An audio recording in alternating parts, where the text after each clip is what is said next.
pledge allegiance to the flag of the United States of America and to the republic for which it stands, one nation, under God, indivisible, with liberty and justice for all.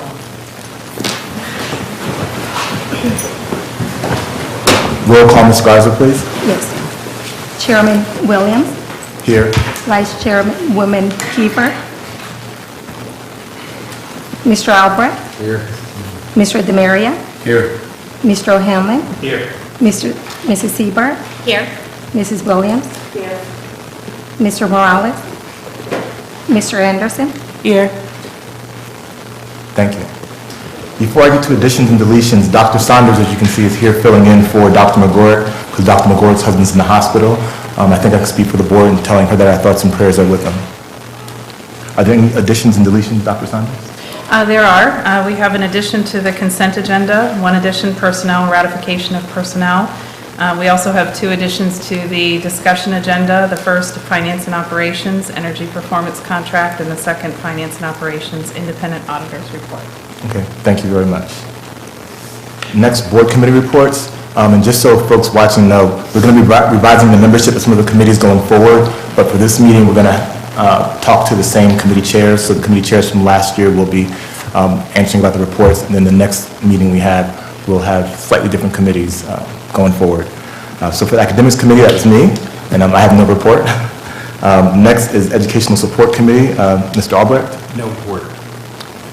Ms. Kiefer for policy, there's no report for that committee. Finance committee, Mr. Albrecht. Yes, sir. We had a meeting last week. A couple of things, two of which the acting superintendent just mentioned we'll have presentations on. One involved the independent audit report. The second involved a performance energy-based contracts. We talked a little bit about how that affects the budget long-term, how that could potentially affect the CIP. The finance committee tabled any action and further discussion of the CIP for a full action, full discussion by the entire board as part of the budget process. Thank you. Personnel committee, Mrs. Seabird. No report. All right, thank you. It's moving pretty quickly. Pretty cool. On to board member comments. We're going to start with the students. Mr. Morales is at a swim meet, so he's not here tonight. Mr. Anderson, comments. Thank you.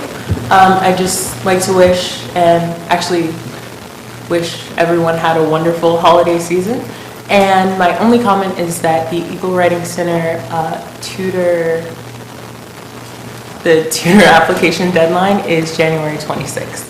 Thank you. Thank you. Next, Mr. Albrecht. Thank you, Mr. Chair. First, congratulations to our new leadership. I think this board is well positioned for the future as we go forward. We certainly are starting the new year off with a lot of change.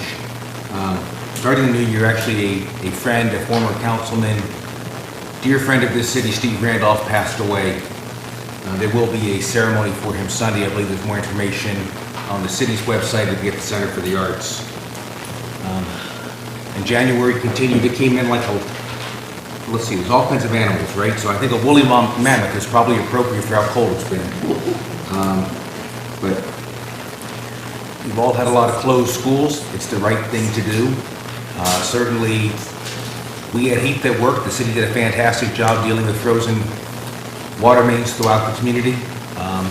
Certainly better than many of the schools you saw in the news where children were wearing their hats, their coats, their gloves, their scarves, their everything to school, to class because they couldn't keep the buildings above 40 degrees. And finally, I know Mr. Demaria will give a lot more on this, but actually I'll save that for Tim to talk about for Friday. Thank you. Great segue, Mr. Demaria. Thank you, Mr. Chair. I also would like to congratulate you and Ms. Kiefer, but she's not here, so she doesn't get congratulated. Sanford's one of the best men I know, and I know we're in good hands. And it really feels good sitting over here next to you. It's a level of comfort being able to sit here and know that we're in good hands. Mr. Albrecht mentioned Mr. Randolph. He's a guy that, you know, things will be named after. He was quite the gentleman. He ran as an independent his whole career and always won, even if it was by 2 votes now and again, literally. And it will be at the Center of the Arts on Sunday at 1:30. So if you can get there, pay your respects, he deserves it. Friday, we have another gentleman that we're going to be paying our respects to, an original Eagle. Mr. Barry Suddeth he joined the city school system the day we opened. And on Friday night, between the girls and the boys basketball games, we're going to be honoring him by naming the court after him. It looks really good. I saw it today. Coach Suddeth is the kind of guy that I was never a student of his. I was in class. I was at school when he was there. I was obviously never an athlete with him, but he had an effect on me my entire life, right up until we lost him 2 years ago. So there's two gentlemen this weekend that we can pay our respects to. I suspect the girls are going to start a little bit earlier. They're going to start at 5:30, and we're hoping to have the ceremony at about 6:30, 6:45, just before tip-off for the boys' game. And it would really be nice if we could fill the gym there. Coach's family will be there, and so to support our kids and to support Coach Suddeth. I want to thank the chairman. I will be speaking that night. That was the chairman's idea. Hopefully I'll be able to get through it, and I hope to see everybody there. Thank you. Thank you, well said, Mr. Marion. Mr. O'Hanlon next. Thank you, Mr. Chairman. I hope everyone had a restful and enjoyable winter break. Congratulations to our newly selected chairman, Sanford Williams, and vice chairperson, Kristen Kiefer. First of all, I want to say thank you to Tim for all your years of dedicated hard work as our chairman, and especially thank you for inviting me to run for the school board, and thank you for always encouraging all parents to be actively involved with their children in the schools. Scott, thank you for always providing the board with sound financial guidance and historical input on everything. Not saying you were here forever, but you've been here quite a while. And I know you both will continue to be a tremendous asset to all of us, especially us new members. So thank you both. Thank you, Mr. Chairman. Thank you. Next, Ms. Seaberg. Thank you, Mr. Chair. Happy New Year, everyone. I wanted to thank all of those citizens and parents and staff members that completed the survey as we search for a new superintendent. I'm looking forward to a productive year and to hearing from more of you hopefully this evening. If you have not completed the survey and you're not here tonight to talk about it, you can do it online tonight. It may be the most important thing we decide on as a school board, and we really want to get your input. Thank you. Thank you. Next, Mrs. Williams. Hello, everybody, and I first want to congratulate Mr. Williams and Mrs. Kiefer, even though she's not here. She's here in spirit. I'll text her and thank her, or congratulate her. The two of you, I'm sure, will help lead us along the way, guide us, teach us new things. You have big shoes to fill, because Mr. DeMaria and Mr. Albrecht were fantastic leaders, and we've learned a lot from them. I hope everybody had a safe, fun, exciting holiday. It kind of got extended by about a week. I think we went to school one day last week. So that was, the kids loved it.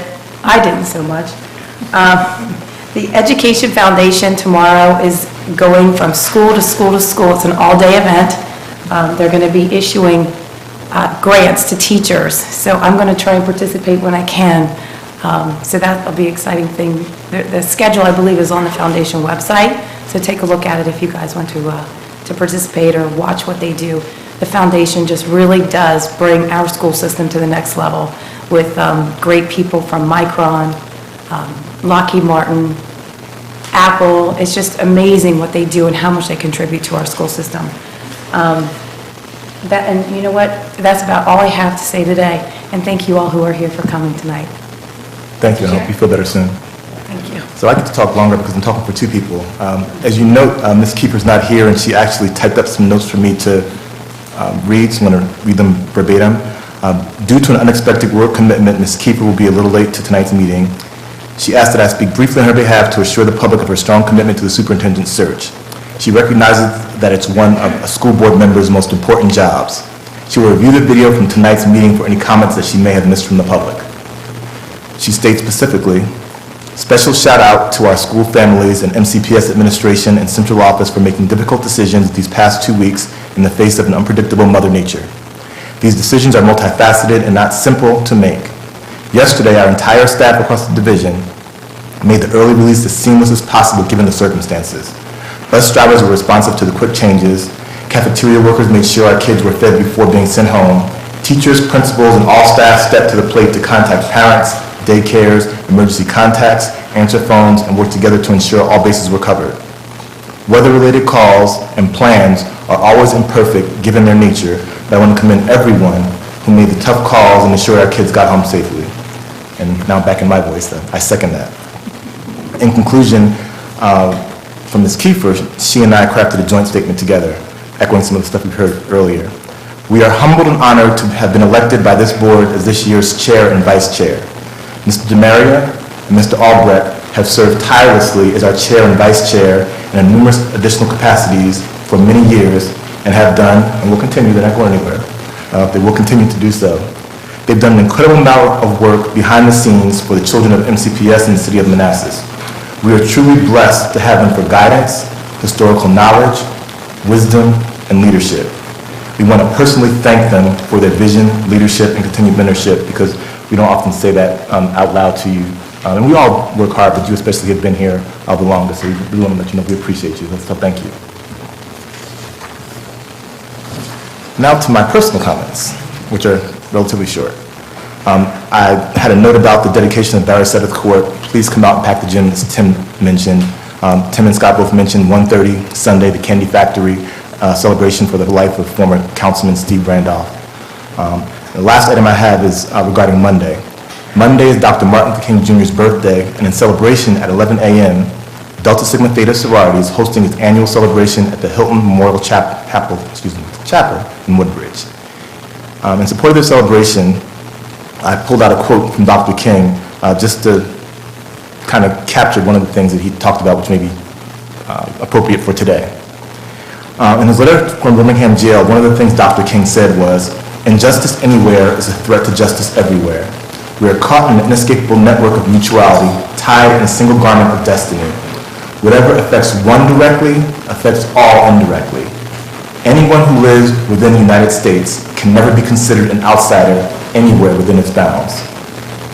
I believe these lessons are highly pertinent and relevant today, and we should heed them as we work to make this a better world and MCPS and the city of Manassas a better place.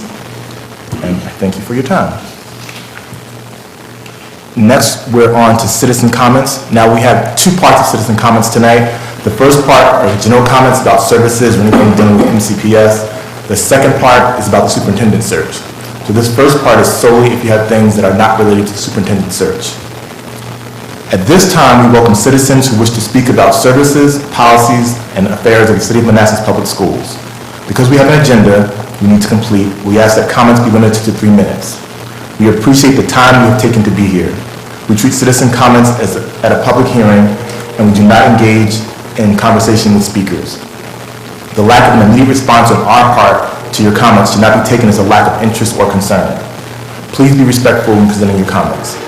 Is there anyone who signed up to make comments not dealing with the superintendent search?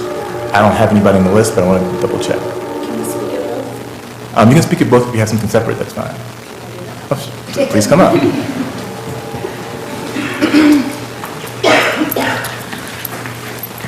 My name is Crystal Levine, and I'm a parent in Manassas City, and I just wanted to publicly give my appreciation for the way that things went yesterday. I know it's a hard decision to decide whether or not to call a school, and I appreciate waiting until the end because it removes that chance of, it lessens the chance, I guess, that the bad call will be made. But I really wanted to congratulate especially transportation and food services yesterday. I think they did an amazing job, and I just, as a parent, wanted to share that with you. Thanks. Thank you. Thank you. Crystal, can you sign up also for the regular? Thank you. Yeah. Thank you. Thank you. Are there any other comments? Thank you. Next, we move to the public hearing. At this time, we welcome citizens who wish to provide their priorities for the qualifications of a new school superintendent. We have an online survey which closes at midnight, and there are hard copies of the survey on the desk right over here to my left, if you prefer to fill one of those out and return it to central office, or to hand it to Ms. Garza here at the end of the lectern. Because we have an agenda we need to complete, we ask that comments be limited to 3 minutes. We appreciate the time you've taken to be here. We treat citizen comments as a public hearing and do not engage in conversation with speakers. The lack of an immediate response to your comments should not be taken as a lack of interest or concern.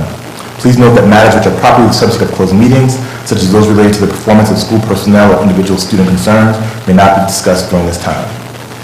Thus far, I have, I believe, 4 people signed up. I will read the names off, and after I finish those 4, if anyone else has comments, I will invite you to come. We'll start with Ms. Jill Nelson.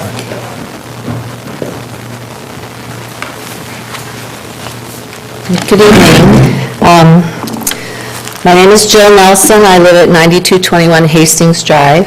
I've lived in Manassas City since 1998. I have 2 children who attended Baldwin, Mayfield, Metz, and graduated from Osborne. My daughter came back from college and is a teaching assistant at Osborne and working on her master's to be a teacher, and her dream is to teach at her alma mater. I've taught for 11 years in Loudoun County, and this is my 20th year at Baldwin, and yes, if you're adding, that means I've been teaching for 31 years and was eligible to retire as of December 1st. So, all of that put aside, and while I was teaching in Loudoun, I lived in Manassas. So, as a military brat, if you know that, you'll understand why it's really heartfelt when I say Manassas is my adopted hometown, and I care very much about it. So, I wanted to just mention that I talked to my students, 3rd graders, today about the fact that I will be speaking tonight, and if those are the cameras, hi guys, I told them they could watch me on TV, and asked them what they thought was important in a leader for Manassas City Schools. And they felt that the first important thing was that the person had been a principal before. And they thought it was really important that they had been a principal at the elementary, middle school, and high school, because they need to know about kids at all those age levels. And then one of my students said they need to be familiar with kids. And when I asked what she meant, she said, well, how kids learn and what kids need. And then they really thought it was important that it was someone who has been here in Manassas City. They felt that we should have a superintendent that has taught or been a principal, or both, at Manassas City Schools. So I wanted to share their thoughts with you. As our youngest citizens, we've been learning about government, and I wanted them to see that they do have a voice when it comes to decisions like this. Now, for my thoughts, I'm trying really hard to narrow it down, but I thought I'd just do some general things because I already took the survey, and I could go on and on with specific things for a long time. I think the things I want you to know are I want someone who believes just because we can doesn't mean we should. And this goes right along with it, that developmentally appropriate is not a bad word. Especially at the elementary level. I think it's important, and a Harvard study proved it, that children need to linger in their developmental levels to develop soft skills that will carry them through life. And when we push and push and push the academic learning down to our lowest kids, trying to teach them words like analyze and, analyze the relationships between these, then it's really difficult for them to continue. And my last thing is relationships. It's really important, and I'll work for anybody if I know they care about me. Just like we want our teachers to have relationships with kids, we need our superintendent to have relationships with teachers. Thanks. Thank you. Next on the list I have is Crystal Levine.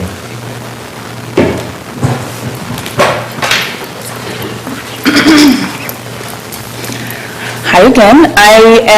I'm still a parent, as I was 5 minutes ago. In Manassas City, I have 2 students and 1 rising.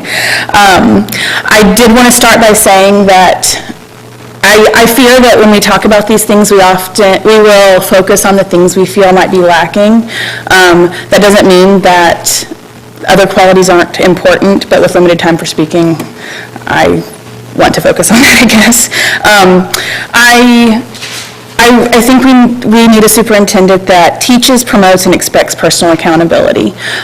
First from the students, then from the parents, then from the teachers.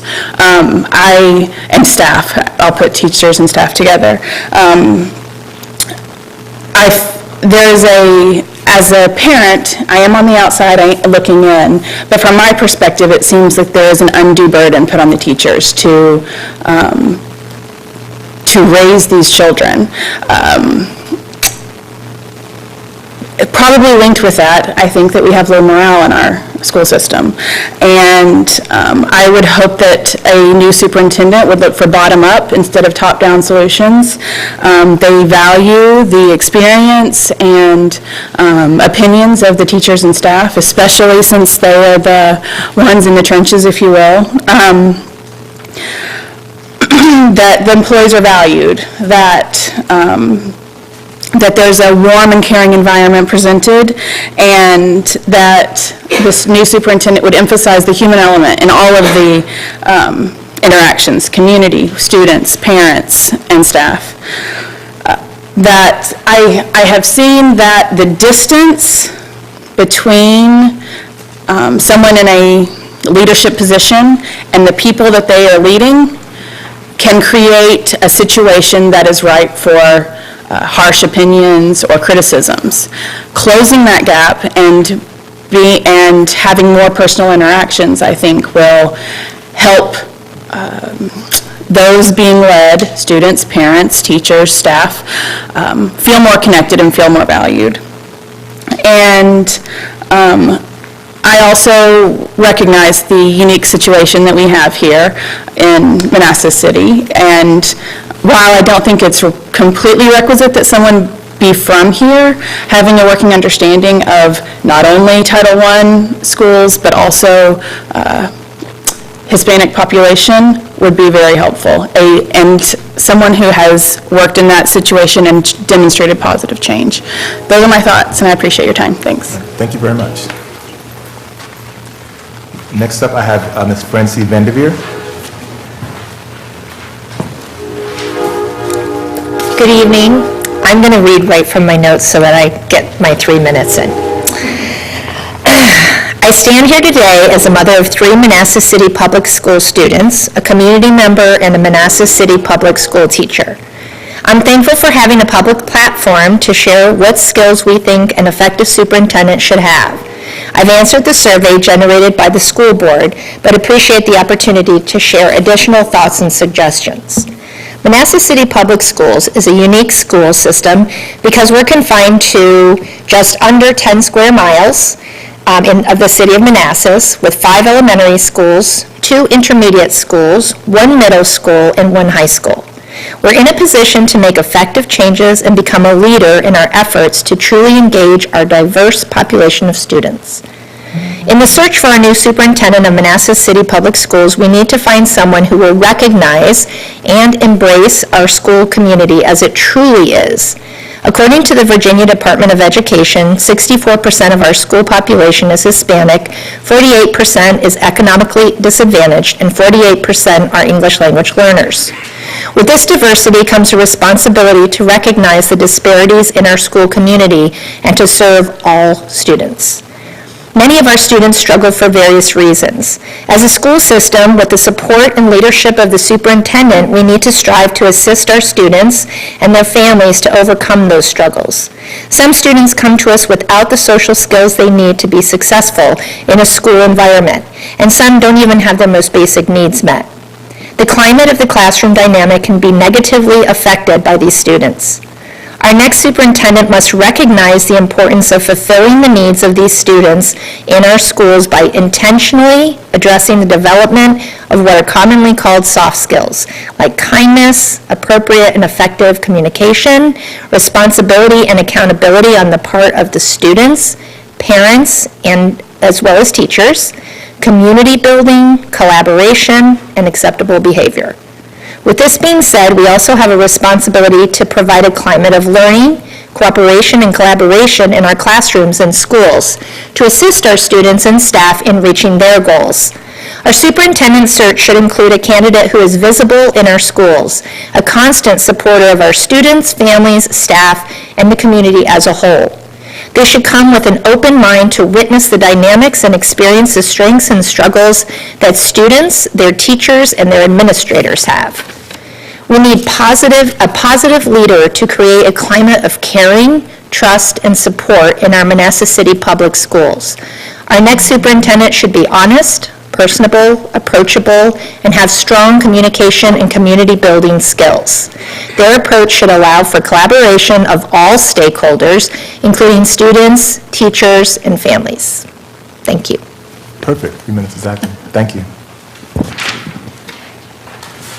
The last person I have on the list is Mr. Vito, and I hope I pronounced the name correctly. Vito, Ilacqua? Ilacqua, all right, thank you. Yes, so good evening, I'm Vito Ilacqua, I'm a parent of a student around here, and so my first thought here is really, I think it's commendable of you to open up to public input, the search for, really on what criteria to use, and so thank you for doing that. In terms of criteria, I mean, if you're looking for inspiration, you could do worse, I think, than the list of the executive core qualifications. Leading change, leading people, getting results, business acumen, and building coalitions that some of you may already be familiar with, and that have a vast literature of how to access them and how to evaluate people on.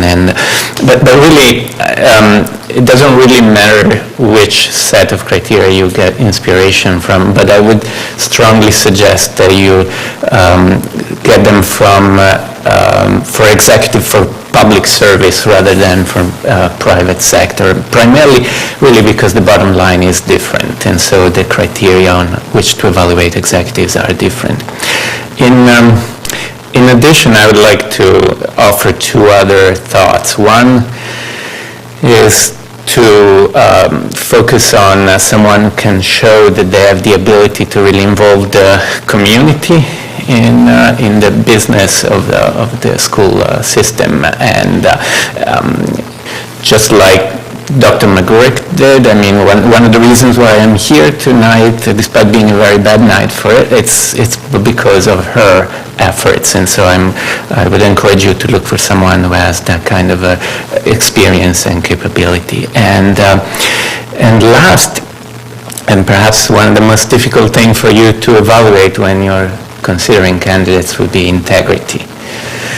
And this means a lot of different things, but I would encourage you to think about it carefully, because everything that has been done in terms of involving the community can be lost if people lose the trust of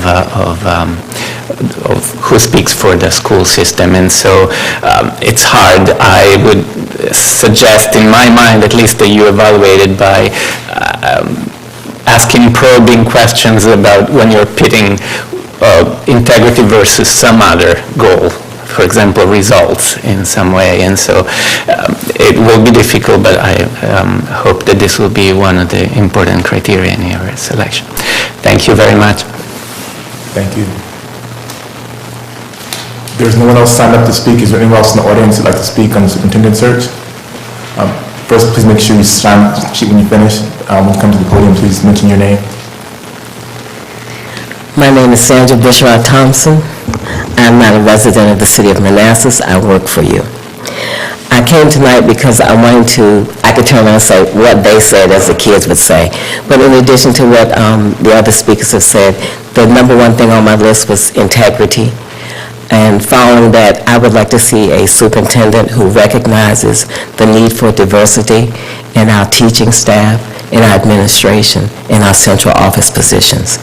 We have a very diverse population, which is not reflected in our staff or any positions within the school district, matching the percentages of our diverse student population. So that's all I have to say, because everybody else has said what I wanted to say. Thank you. Thank you. Is there anyone else in the audience that would like to speak that hasn't been acknowledged yet? If not, this portion of the comment period is closed, but thank you all very much for your input. We truly, truly appreciate it. And as you can tell, we're all rapidly paying attention to what was said, so thank you.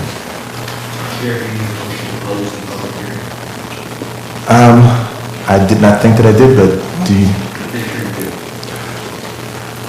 I may have a motion. Second. Motion by Mr. Albrecht, second by Mr. Demaria, to close the public hearing for the superintendent search. All in favor? Aye. All opposed? Motion carries 7-0. And thank you. Next up is the consent agenda. May I have a motion for that, please? Move adoption of the consent agenda as modified. Second. Motion by Mr. Albrecht, second by Mr. Demaria, that the consent agenda be accepted as modified. All in favor? Aye. All opposed? Motion carries 7-0. Next up, the discussion agenda. First up, I believe, is energy performance contract, and Mr. Hawkins will speak. Good evening. On January 4th, the Finance Committee met with representatives from Johnson Control Incorporated, who are with us here tonight. They are with Blake, Don Knox, and Luz Carlucci. They're here tonight to give the full board and our community the results of their efforts in upgrading MCPS facilities while paying for these upgrades through energy savings. So I'm going to turn the presentation over to them at this time. Thank you. Good evening, ladies and gentlemen of the board. Thank you for having us here tonight to discuss the energy performance contract that we've been working with Manassas City Schools on since October of 2017. We have been through your school buildings. We've taken a lot of data points, and we've worked in collaboration with staff to come up with a project that we'd like to present to you tonight. I spoke to you before. We talked about benefits of energy performance contracting. Because we're proposing infrastructure upgrades to your schools that not only save energy, they also help with the environment of the classrooms. New lighting, comfort systems, all help to address comfort issues which we know can lead to student performance in school systems. So the energy conservation measures that we're going to present here tonight all help aid in those efforts. The project that we've put forward will permanently reduce energy consumption in Manassas City Schools by over $402,000 annually. Those funds, those savings allow you to reinvest those dollars back into your facilities where they're needed to replace equipment, which could offset, help you with other priorities within your division. 20% of your operation and maintenance budget is your utility spend. That is the piece of the pie that our project will reduce, thus allowing those savings to be utilized for additional higher priority efforts. This is the current picture. Currently, Manassas City Schools spends about $1.5 million on energy and operational expenses, and we expect that to increase every year as energy prices do. When we overlay how performance contracting works, we're going to install a variety of energy conservation measures and improvements in the schools, and we'll get into those in more detail, which will permanently reduce your baseline and over a 15-year period of time, allow those savings to fully fund those improvements that we've co-authored with the staff here. These are permanent savings, so once the program is over, all savings will continue because the infrastructure will be in place and be viable for many years. So how do we actually do that? I'm going to let Dan Knox join me up here. Dan Knox is the engineering manager who led a team of engineers through all of your schools, and he'll take us through specifically how are we going to achieve those savings in these school facilities. Thanks for having us. Once again, I'm Dan. I led the engineering effort through the buildings. We did put together a project for you, which I think, we looked at a comprehensive look throughout your entire buildings, and really we were looking for places where we could permanently reduce your energy spend. One of the most powerful things that we can do is with your lighting. LED lighting upgrades is a tremendous improvement within your lighting systems. LED lightings use about somewhere between a quarter to a third of the energy that traditional lighting, fluorescence and high-intensity incandescents use. So when we replace those traditional lights with an LED, that's an automatic, permanent reduction right there that's useful forever. These lights do come 10-year warranty, so they'll last a very, very long time. Your maintenance staff does not have to spend time replacing lamps, replacing ballasts. And the light quality they provide is superior to, previous forms of lighting. Colors look brighter under it. You have a better quality of light in the classroom. People who are sensitive to, they can hear fluorescent buzz or like a flicker. All that goes away. So, even some students who are sensitive to that kind of thing will have a better learning environment. So really, lighting upgrades in energy performance contracting is absolutely the most powerful, benefit to the program, where we can bring a lot of savings and improve the quality of the classroom environment at the same time. This is just one example. This is not Manassas City Schools, but this was a gymnasium that had traditional high-intensity lamps, already installed. And when we came through with the new lights, it dramatically improved both the color and the quality of the environment within the classrooms. Just a quick example. Building envelope upgrades is kind of defined as your building envelope is the shell of the building. So this is really what keeps the conditioned air inside your building separate from the unconditioned air outside. So when we're looking for building envelope improvements, we're really trying to seal up your building, prevent moisture transfer, prevent air transfer from the outside. Anytime that we have to bring fresh air in from the outside, or really any air in, it becomes very expensive to heat and cool that air, so it's appropriate for your space. So our project is really, we took a look at your entire building shell, and we found, in some cases, some places where we're able to come in, seal up the gaps. This example right here was, I believe it was at Metz Middle School, where we found a 3-inch gap between the top of the wall and the ceiling structure. So we'll be able to seal that up and actually add permanent insulation to the building, which will permanently, really help to keep the building, keep the heat and cool air inside the building without having to, lose it to the rest of the world. Water conservation is also a very powerful energy conservation tool, where water rates in Manassas are, water is expensive. Anytime we flush a toilet or, turn up on a sink, a lot of that water is, really goes, it's useful, but it's expensive. So we have an engineered solution where we're able to come in and recommission all of your existing water valves, your flush valves, your faucets, and really go and drop the amount of water usage per flush or per instance by somewhere between 30 and 40%. So this becomes a very powerful tool, once again, for driving energy savings throughout the building. Building automation systems are a easy way to drive fast payback savings. Building automation is the computers and the controllers within your spaces or within the buildings that are really used to drive energy and comforts. So we have now processing power available to us that we didn't have back when a lot of these buildings were constructed. So the amount of the computing power we have allows us to do some really advanced things for making decisions on energy. Where do we send our energy? How much energy do we produce, in our central plants?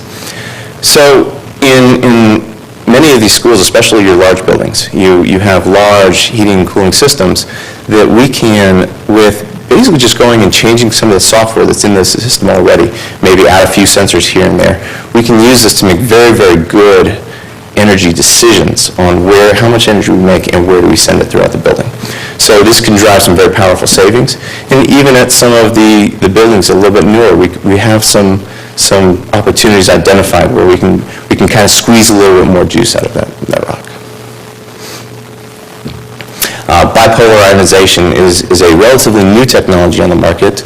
It's rapidly being embraced by the engineering community. There are many Well, there are several large school systems in Virginia that is using bipolar as part of their design standard. Newport News City School, Virginia Beach Schools, Chesterfield County Schools, all very large school systems that really are using this in all their new buildings.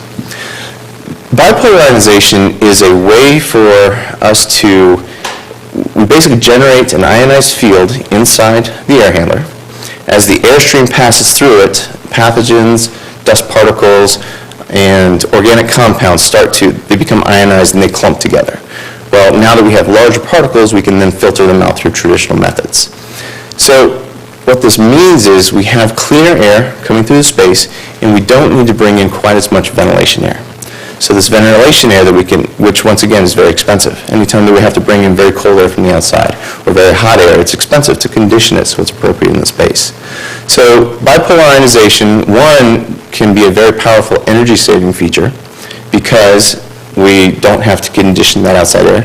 And two, actually provides us a cleaner learning environment within our spaces. So, like I said, it's becoming rapidly embraced by the engineering community at large. One of the main drivers for our project was new HVAC equipment at Osborne and Metz.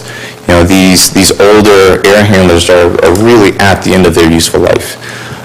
So when we started our project with the school system, you told us that if nothing else gets done, we really need new equipment. Now, we're able to use the energy saving of the lights and the water and all those things that have an excellent payback.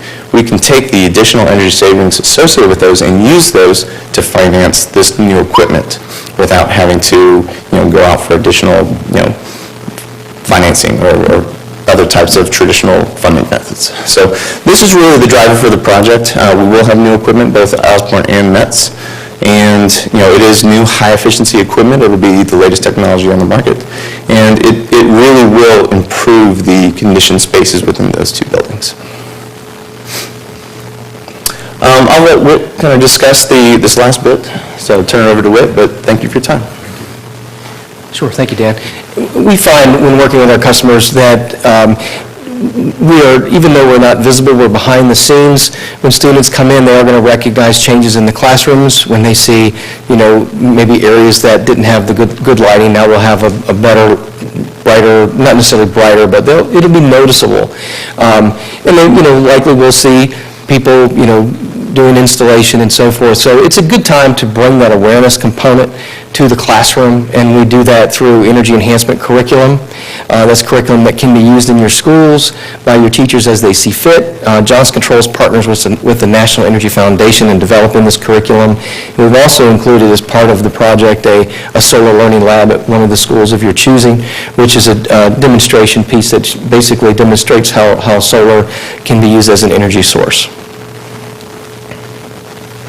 So the project that we have co-authored with the Manassas City Schools team is a $7.1 million project that will generate over the term of the project over $7.3 million. It is guaranteed and bonded in accordance with the state statute of Virginia. The contribution is from Manassas City is about $1.6 million, and again, that supports the air handler replacements at Metz and Osborne. Also worth noting is that performance contracting is a contracting tool that's been utilized by more than, I think it's up 70 or 75 schools in Virginia now, over $800 million worth of project work. The advantages are tremendous when you look at Johnson Controls is going to be the sole contractor for this project. We handle all of the contracting, project management. Lou Sterlacci, who's with us today, numerous years of experience working in K-12 environments. So it's not you may have had experiences in the past where an architect will blame a builder, or a builder will blame a commissioning agent.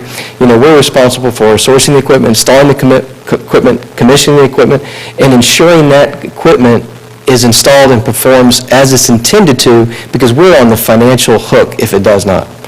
So you truly have a design build with a performance guarantee for a number of years, 15 years. And we'll stay with you for that time period. We're going to be back in Page on the 29th presenting to that board their year one report. So we actually stay with you and report the findings and prove the benefits that the project has been successful.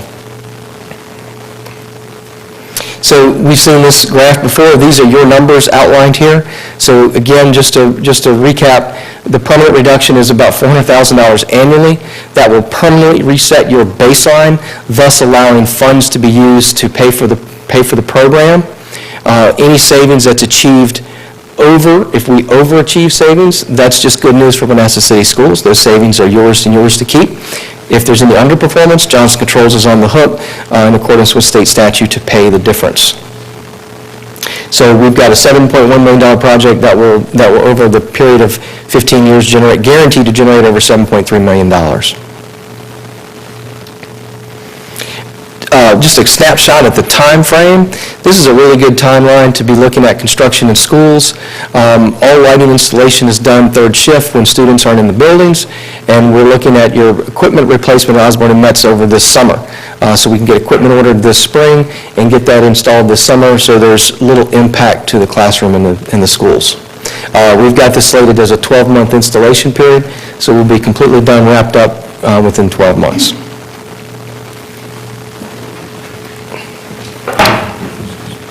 Thank you very much. If there's any questions from you and my team. Discussion will continue at the January 16th school board meeting at the budget work session to show how this the energy performance contract will affect the capital improvement plan, and also we'll begin our discussion at placement of particular projects in particular years and whether the board agrees with the projects and where they should be placed at on the timeline. So at this time, if you have any questions or concerns. Thank you. Are there any questions? Comments? Mr. Chair, I have one question. Ms. Williams? Maintenance throughout the 15 years, is there a maintenance agreement with the new units that are being in place, or is that something above and beyond what you're proposing? That's a good question. There is not a requirement for maintenance agreement, so the equipment can be maintained with the staff that you currently have. Okay, thank you. Any questions, comments? Make some comments, Mr. Chair. This is something we've looked at for a while, and it's an opportunity to save the citizens of Manassas money that we can repurpose into student achievement while doing what's environmentally the right thing. Some important considerations as we talk about it. The gentleman in the presentation talked about bonding. That's their bond. There is no debt on the city's books. That is not city debt.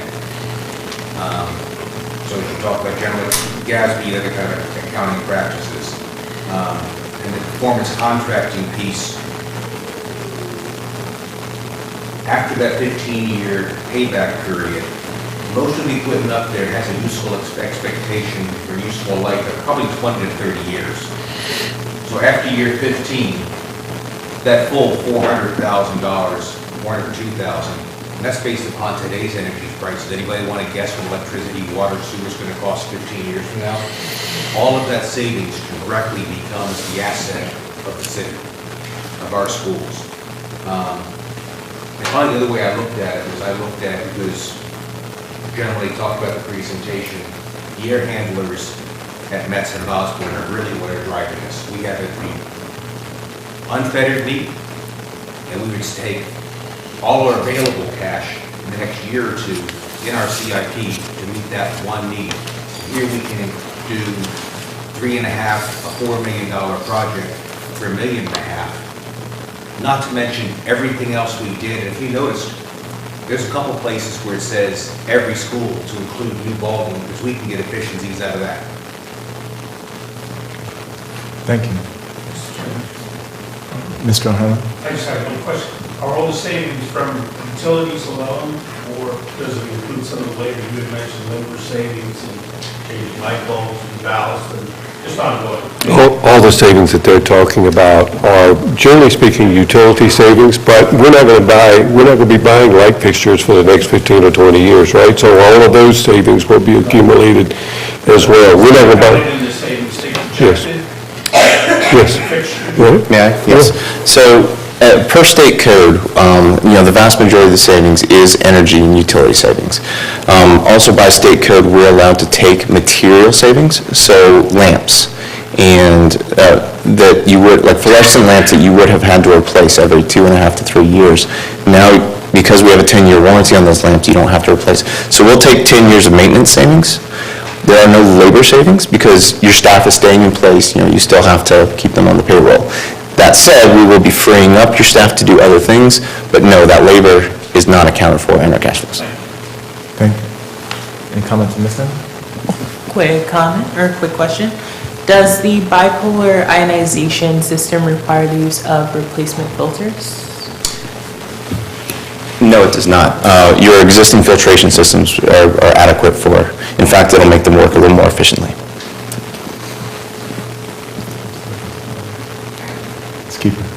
Just a couple questions. We were lucky enough, the Finance Committee, to spend some time with these gentlemen, and I've learned a whole lot about conservation. A couple of things I just wanted to know. One is sort of a question, and the other is just something that I know Lou had presented to us, because it's of the utmost importance in this process, is the way that the timeline is laid out. There is no disruption to our instruction, to the children, to the teachers. We had a hearty conversation about that as well to make sure that that was the case. So I just wanted to point that out. The other thing was, I thought it might be helpful to just simply, real quickly, go over why some schools may be listed and some of those things and others may not, just for the public to know. Sure. So we'll start with lighting.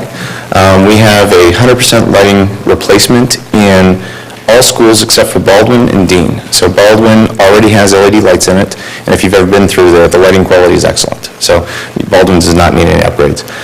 Dean, the payback on the lighting was longer than 5 years, and based upon the, your CIP plan and your plan for Dean, it didn't seem appropriate to sink, that type of an infrastructure into a building that may or may not be there within 5 years.